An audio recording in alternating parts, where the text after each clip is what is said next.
ముకుంద జ్యువెలరీలో వడ్డానం Mela October 4th నుంచి 12th వరకు ఫ్లాట్ 9.99% VA ఆఫర్ మీకోసం. నమస్తే రమగారు. నమస్తే జయ. రమగారు, దీపావళి పండుగలోకి వచ్చేసాము. అయితే దీపావళికి ముందు రోజు మనం ధనత్రయోదశి అంటాం. మరి ఈ పండుగ యొక్క విశిష్టత, ఈ రోజు ఎలాంటి విధి విధానాలు అనుసరించాలి? ధనత్రయోదశి అనగానే సాధారణంగా ప్రతి ఒక్కరికి గుర్తొచ్చేది బంగారపు షాపులు.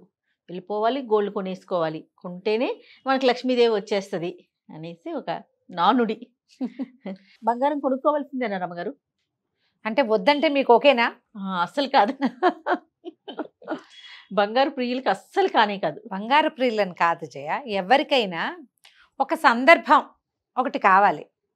ఎవరికైనా యాక్చువల్గా ధనత్రయోదశి నా చిన్నప్పుడు నేను వినలా, నేను పెద్ద అయ్యాక కూడా నేను వినలేదు, బాగా ఓల్డ్ అయ్యాక విన్నా. నువ్వు పెద్ద అయ్యాక ఈ మధ్య ఇప్పుడే వింటున్నాం, టీవీలలో వీటిలలో వింటున్నాయి. అంటే ఈ త్రయోదశిని కూడా పూజ చేస్తారు అనేది ఒక చిన్న సమాజం ఎవరో చేసి ఉండొచ్చు. దీన్ని మన బంగారు వ్యాపారస్తులు దాన్ని పసిగట్టి ఏదో ఒక సందర్భం చూపించాలి.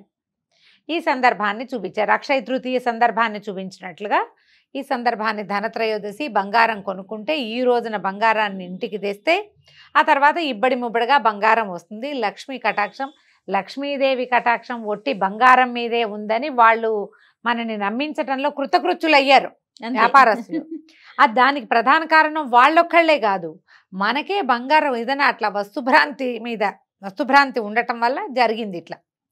ఇప్పుడు ఏదో ఒక పర్టికులర్ సందర్భాలు అక్షయ తృతీయకో, వరలక్ష్మి వ్రతానికో, లేకపోతే ఈ ధనత్రయోదశికో ఖచ్చితంగా బంగారం కొనాలి అని ఉంటే అసలు కొనుక్కోలేని వాళ్ళు, కొనలేని వాళ్ళు, కొనడం మీద పెద్ద ఆసక్తి లేని వాళ్ళు తప్పనిసరిగా అయినా బంగారాన్ని కొనుక్కుంటారు.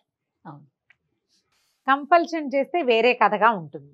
అట్లా కంపల్సరీగా చేసి మనలోకి తోశారు. మనం కూడా దీన్ని కంపల్సరీగా భావించి ఇంతో అంతో తృణవ పణవ ప్రతి వాళ్ళు ఓ 4 గ్రాములు, 1 గ్రాము, 1/2 గ్రాము, 1/4 గ్రాము చిన్నది ముక్కుపొడికైనా కొనుక్కుందామని బంగారాన్ని చేర్చుకుంటున్నాం. ఇది ఒక రకంగా కొంత రకంగా మంచిదే. ఇప్పుడు క్రమంగా మన పరిస్థితి ఎట్లా వచ్చింది, ప్రతి వాళ్ళకి 200 గ్రాముల మించి ఉండకూడదు లాంటి రూల్స్ కూడా వచ్చినాయి. అవి కూడా వచ్చినాయి కదా. మీ దగ్గర బంగారం అంతా చూపించాలి, ఉష్ణేని గోల్డ్ అయితే అంటే పాతది పురాతన కాలది పూర్వోత్తరపు కాలం నుంచి వచ్చినవి అయితే అక్కర్లేదు. కానీ ఇప్పుడు మీరు లేటెస్ట్గా కొన్న ప్రతి రూపాయి మనకి 2 లక్షలు దాటామంటే వెంటనే మన ఆధార్ కార్డు ఇవ్వాలి. బంగారపు షాప్ ఆధార్ కార్డులు అడుగుతున్నారు, పాన్ కార్డులు అడుగుతున్నారు. ఎవరికి బంగారం లేదో వాళ్ళు కొనుక్కోవచ్చు, ఎవరికి బంగారం ఉందో వాళ్ళు అదే కొనుక్కోకర్లే, ఇంకేటో ఏదైనా కొనుక్కోవచ్చు. అసలు ఏమైనా కొనుక్కోవాలనే సిద్ధాంతమే లేదు అసలు. ఏదో ఒక కొత్త వస్తువు తెచ్చుకోవాలి. ఇది త్రయోదశి లెక్క కాదు. దీపావళి పండగకి, దీపావళి వెలుగుల పండగ, జీవితంలో ఏదో ఒక మార్పు సాధించాలని భావించేవాళ్ళు, మార్పు తెచ్చుకోవాలని భావించేవాళ్ళు ఏదో ఒక కొత్త వస్తువు ఇంటికి తెచ్చుకుంటే కొంచెం కలర్ఫుల్గా మనకి ఆసక్తికరంగా ఉంటుంది. ఒక కొత్తది కొన్నాం, ఒక కప్పు కొన్నాం అనుకో, పిల్లాడి కొత్త కప్పులో పాయసం పెట్టుకుని తింటే ఎక్సైట్మెంట్ ఉంటుంది. కొత్త వస్తువు ఉంటే అసలు అది వాడాలి ఫస్ట్. అది ఏ వస్తువు అయినా రమ్మగారు అంతే కదా. బంగారం అంటే చెప్పాలా, బంగారం అంటే చెప్పాలా, చెప్పక్కర్లేదు. ఇంకా ఎక్కువ మక్కువ, డబ్బు ఎక్కువ. ప్రధానమైంది బంగారం మనకి ఏమంటారు, ఒక అసెట్ లాగా ఉండటం, ఒక చోట ఒక మదుపు లాగా ఉండటంతో దాని మీద కూడా వెళ్తారు. కానీ బంగారమే కొనుక్కోవాలన్న నియమం లేదు, అంత అవసరమేం లేదు.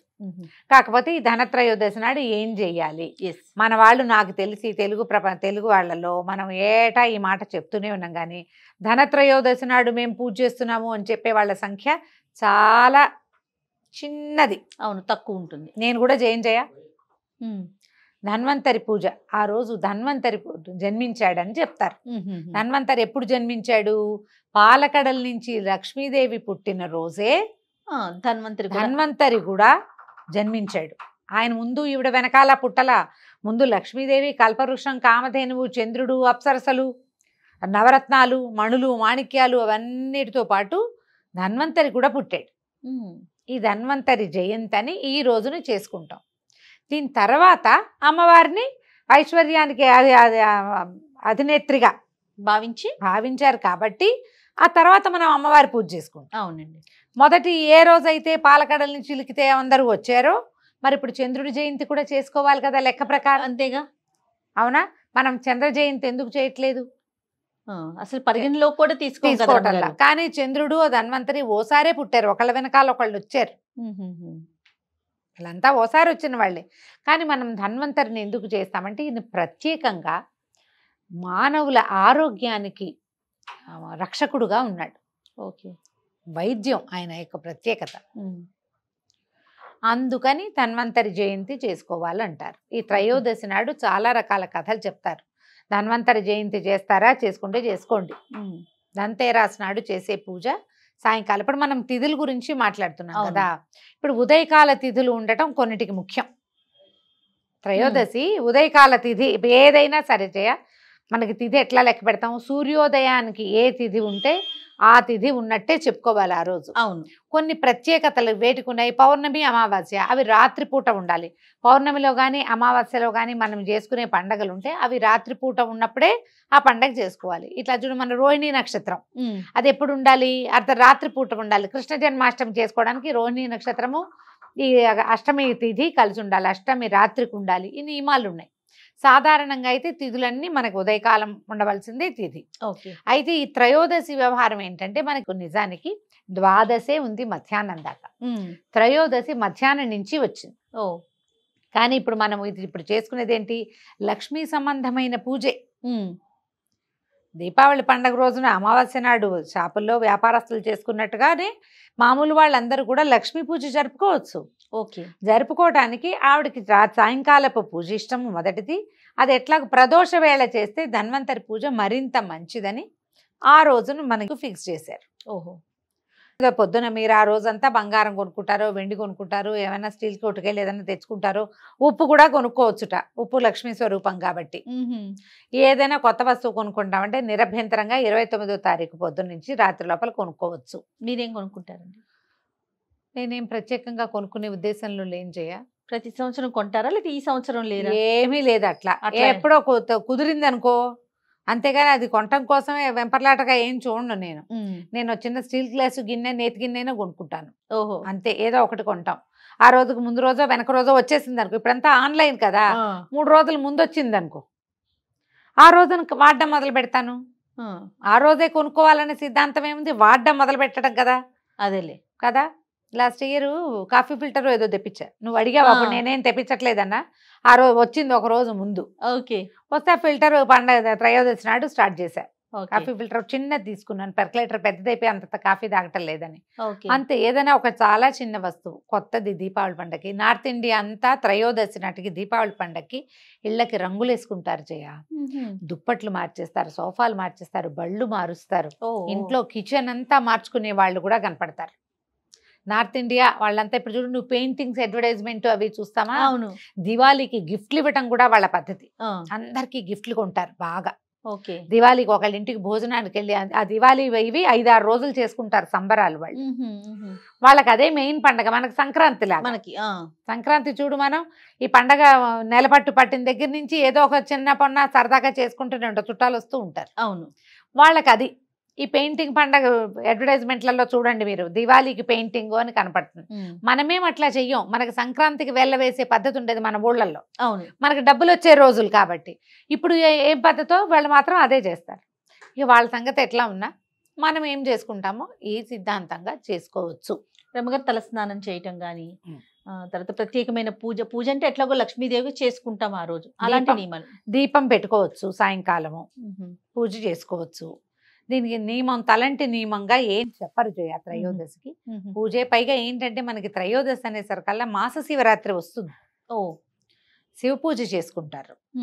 ధన్వంతరి పూజ మీకు అవకాశం ఉంటే చేయండి. దీనికి ఏం చెప్తారంటే, గుమ్మంలో ఏదైనా బంగారు వస్తువు లాంటిది పెట్టి, దీపం పెట్టి బంగారు వస్తువు పెట్టాలంటారు. ఇది మనం ఇంతకుముందు ఒక కథ చెప్పుకున్నాం. ఒక రాజుగారి అబ్బాయి, రాజుగారికి కుమారుడు కలిగాడు. ఆ అబ్బాయికి మరణగండం ఉంది. గండం ఉంటే ఏదో వివాహం చేశారు. వివాహం చేసి పిల్లకి చెప్పారు, ఇతనికి సర్పగండం ఉంది, ఎప్పుడో మరణిస్తాడు అని. ఆ సర్పగండం ఎప్పుడుందంటే కార్తాంతికులు బాగా లెక్కబెట్టి ఈ దీపావళి దీపావళి ముందు వచ్చే త్రయోదశి నాడు ఈ అబ్బాయికి గండం ఉందని చెప్పారు. చెప్పేసరికల్లా ఈ అమ్మాయి ఏం చేసిందట, ఆ త్రయోదశి నాడు లక్ష్మీదేవి ఆవిడ జన్మించింది మరి ఆ రోజే కదా, పాలకడల నుంచి వచ్చింది. అందుకని ఇంట్లో వైభవపేతంగా లక్ష్మీ పూజ చేసి మొత్తం అంతఃపురానికి అన్ని దారులు కంతాలు కూడా పుడిపించేసింది. సర్పం రావాలంటే దారి గుండా రావాలి కదా, పాకెట్లో రాసులుగా బంగారం పోస్తుందట. ఓ బంగారం పోస్తే ఈ సర్ప రూపంలో వచ్చాట యమధర్మరాజు. వస్తే ఆ సర్పం ఆ లోపలికి వచ్చేసరికల్లా ఈ బంగారము, ఇంటి నిండా దీపాలు, దేదీప్యమానంగా ఉన్న ఇల్లు, ఆ తర్వాత ఏమో వినపడుతున్నటువంటి లక్ష్మీ సంబంధిత స్తోత్రాలకి కన్ఫ్యూజ్ అయిపోయి ఆ సర్పం దారి మర్చిపోయిందట. అంటే యమధర్మరాజు దారి మర్చిపోవటం వల్ల సమయం అయిపోయింది. ఇతనికి గండకాలం ఏదుందో గండకాలం ముగిసాక ఇంకేం చేయలేము, వాటి రాత మారిపోయింది. అందుకని గండకాలాలు ఏమైనా ఉంటే అవి ఈ రోజు పూజతోటి ఈ వేళ పెట్టిన దీపంతో పోతాయని పురాతన కాలంలో మన దగ్గర కూడా తెలుగు ప్రాంతాల్లో కూడా పెట్టేవారట. కానీ మనకి తెలిసి త్రయోదశి నాడు దీపాలు పెట్టింది మనం చూడలేదు, తెలియదండి. ఒకవేళ మీరు త్రయోదశి నాడు కూడా ఏవైనా ప్రాబ్లమ్స్ వస్తున్నాయి, ఈ పిల్లలు తరచుగా యాక్సిడెంట్లకు గురి అవుతున్నారు అంటే పెట్టుకోండి, మీ ఇష్టం. ఇంట్లో పెద్దవాళ్ళని అడగండి, వాకిట్లో దీపం పెట్టుకోండి. ఒక చిన్న బంగారు వస్తువు ఏదైనా గుమ్మం మీద పెడితే మంచిది. దీనికోసం ఇది కూడా ఏంటంటే చెయ్యాలి లేకపోతే కుదరదు లాంటి భావాల్లోకి వెళ్ళకండి. మీకు అనిపించి మీ ఇంట్లో పెద్దలు, మీ అత్తగారు, అమ్మగారు ఒప్పుకుంటే అప్పుడు చేయండి, లేకపోతే ఏమీ లేదు. రైట్. బంగారు వస్తువు కొనుక్కుంటామా, వెండి వస్తువు కొంటామా, చిన్న వెండి వస్తువు అయినా కొనుక్కోవచ్చమ్మా. చెప్తున్నారు కదా, చిన్న నెయ్యి గిన్నె కొనుక్కోండి, ఏది కొనుక్కున్నా సరే. ఏది కావాలంటే అది, ఏం వద్దనుకుంటే చక్కగా ఊరుకోండి, అంతే. ఒక దండం పెట్టుకోండి, దీపావళి పండుగ 2 రోజులు ఉంది, ఒక పండగ గ్రాండ్గా చేసుకుందాం అని దండం పెట్టుకోండి. ఇది యమగండం దాటుతుందన్న ఒక భావం కొన్ని కథల్లో కనపడుతుంది. అదేలేండి. మరి కథలే కదా మనకి మూలాలు. అవును. వద్దనుకుంటే ఊరుకోవచ్చు, అంతే. ఎలా కావాలంటే అలా చేయొచ్చు. ధన్వంతరి పూజా విధానం అంటే ఒకవేళ వైద్యులు ఎవరైనా ఉండి ధన్వంతరి మంత్రం ఉపదేశం ఉన్న వాళ్ళైతే వాళ్ళు మంత్రం పునశ్చరణ చేసుకునే రోజు ఆయన పుట్టినరోజును చేస్తే మంత్రానికి బలం పెరుగుతుంది. మనం అలాంటి వాళ్ళు తక్కువ ఉంటారు కదా, వాళ్ళకి మనం చెప్పక్కర్లా, వాళ్ళది వాళ్ళే ఎలాగో చేసుకుంటారు. రైట్. నమస్తే రమ్మగారు. నమస్తే.